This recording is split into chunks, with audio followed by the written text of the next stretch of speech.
All right, boys and girls. So we had a late night last night, and I forgot to read Junie B Jones again. Okay.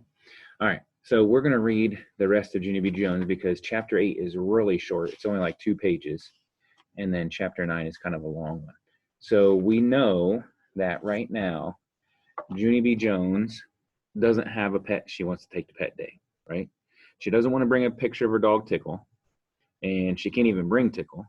And she doesn't want to bring her grandma's bird Twitter. And then her grandma caught a fish, and she thought she could bring the fish, but then her mom said, no, you can't take a dead fish.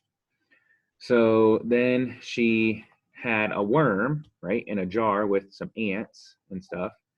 And she got mad because the ants were eating Buzzy the swatted fly, who is now dead. So she took it outside and dumped it outside in the grass, and then she lost her worm, Noodle.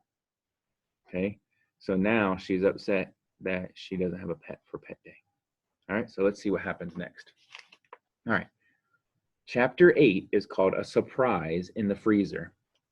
I cried on my bed for a real long time. Pet day is ruined, it's ruined, it's ruined, it's ruined. Grandpa Miller looked all over the house for pictures of Tickle. He taped some on a cardboard and brought them to my room. Look, he said, this doesn't look too bad, does it?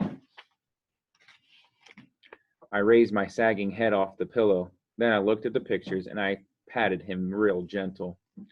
You did your best, old man, I said very soft.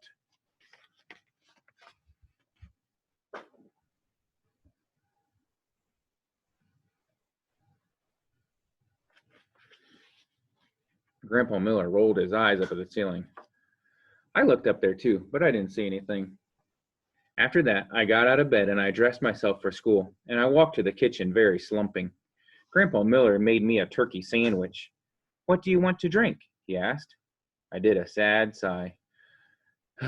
Orange juice, please, I said. Grandpa Miller opened the refrigerator. Orange juice, orange juice. I don't see any orange juice, he said. I went over and helped him look. We couldn't find the orange juice anywhere, not even in the freezer. Just then my grandpa moved the frozen vegetables. And guess what?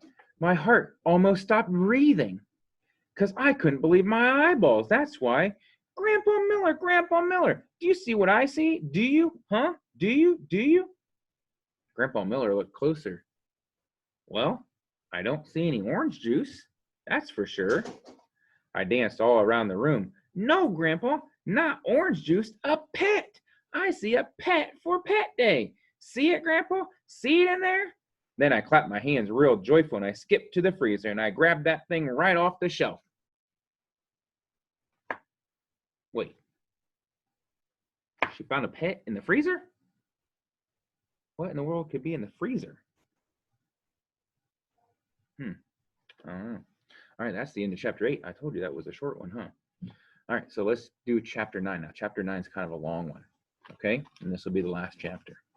Chapter 9, My Proudest Honor. Pet day in room 9 was very exciting. There were cages with furry animals and bowls with fish, plus also there was a snake and a hermit crab and a rooster. That rooster is mine, said that meanie Jim I hate.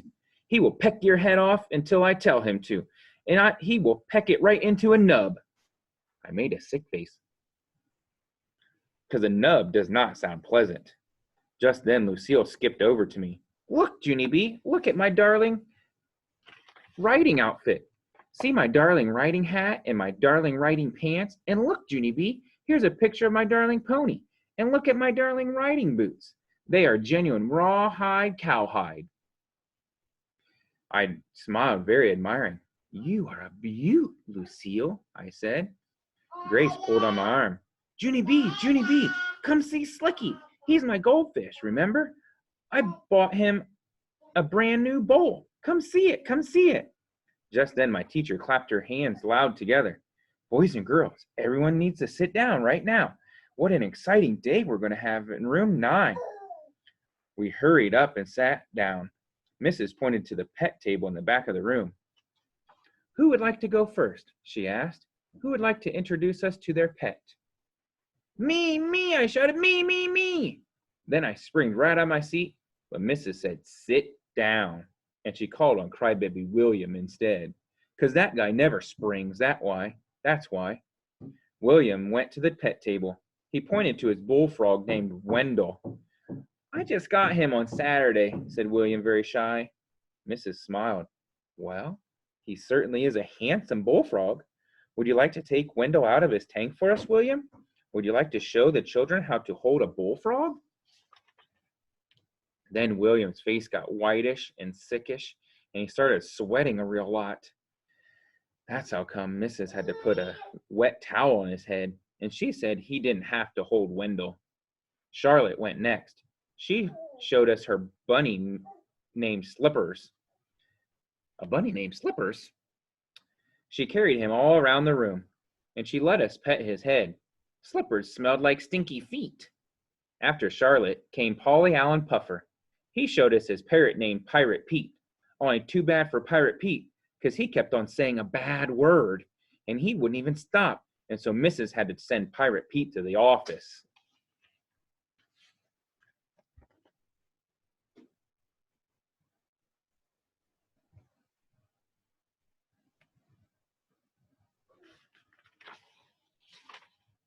After that, lots of children showed their pictures of their dogs and cats. Plus, Jamal Hall showed us his lizard named Gizzard, and a boy named Ham showed us his hamster named Elvis. Finally, I raised my hand real calm. It's nice to see you being so polite, Junie B. Would you like to go next? Said Mrs. Did you bring a picture of your dog? I shook my head. No, I said, because I didn't want to bring a picture, remember? I wanted to bring a real, actual pet. Oh, and too bad for me, because Mother said no raccoon, and then Grandma Helen Miller stole Sparkle. Plus, also, I lost my noodle, and then we couldn't find the orange juice, and that's how come my grandpa moved to frozen vegetables, and boom, I saw a pet in there. And so I put him in my backpack, and here he is now. After that, I quick unzipped my zipper pocket, and I held up my pet for everyone to see. Fish Stick, I said, real delighted. I named him Fish Stick, because he's a fish stick, of course. Room 9 stared and stared. Then all of a sudden, everyone laughed at once. You goony bird, yelled that meanie Jim. Fish sticks aren't pets. Fish sticks are dinner. I felt very shrinking inside. But fish sticks have to be pets, right, Mrs. Right? 'Cause fish sticks are fish, aren't they? And fish are pets, right? Mrs. was hiding her behind her hands. She peeked at me between her fingers. Yes, sure. Of course fish are pets.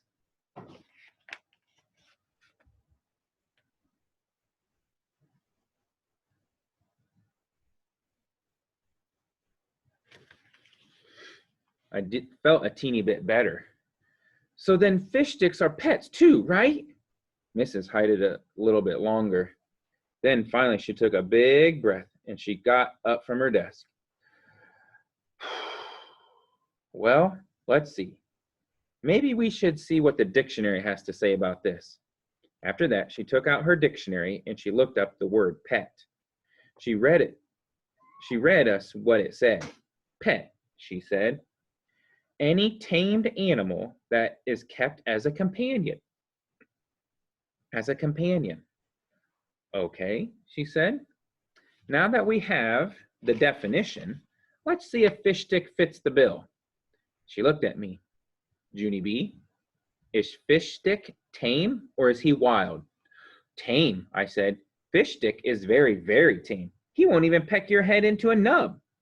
Okay, good, said Mrs. And would you say fish stick is a good companion, Junie B? Can you take him lots of places, and does he behave himself pretty well? Yes, I said. Fish stick can even go more places than my dog probably, because I can put fish stick right in my backpack, and he doesn't even say a peep. Mrs. smiled real happy. Then she walked to my table, and she shook my hand. Well then, congratulations, she said. According to the dictionary, fish stick is definitely a pet. After that, she took Fish Stick out of my hand and she carried him to the pet table. And guess what? She put him right next to Slicky. Grace, hey Grace, now our fishes can be best friends just like us, I said, real delighted. Just then I heard a croaking noise. It came from Wendell the bullfrog, I think. Then Wendell croaked even louder, and that made Slicky the goldfish jump in his water, and that made the rooster cockle-doodle-doo, and that made Slippers thump his loud foot. And then his cage door accidentally opened and he hopped right off the table. I'll be right back. All right, I'm back. JC was climbing on the steps. So then his cage door actually came open and he hopped right off the table. Oh no, yelled room 9. Oh no, oh no. Then all of us chased Slippers all over the place and he hopped and hopped until Mrs. caught him in the trash can. It was the excitingest adventure room 9 ever even have. And that's not even the bestest part of Pet Day, because at the end of school, Mrs. gave out special ribbons to all the pets. The rooster got screechiest, and Pirate Pete got talkiest, and Slicky got bubbliest, and Slippers got most rascally rabbit, and Fish Stick got most well-behaved. I did a gasp at that wonderful thing. Then I shaked and shaked Mrs. hand.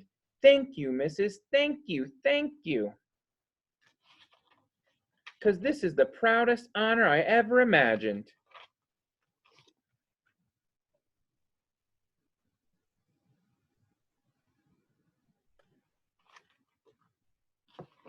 Mrs. laughed. She said me and Fish Stick made her day. Then she gave me a big hug, and that is called a perfect ending. And that's the end. That's the end of Junie B Jones Smells Something Fishy. So that would have been a fun thing to read when we had Pet Day, right? All right, so we'll have to start a new book. Maybe I'll start a new book tomorrow or next week, okay? All right, I will see you guys after a bit. Bye. You gonna say bye, JC? Say bye.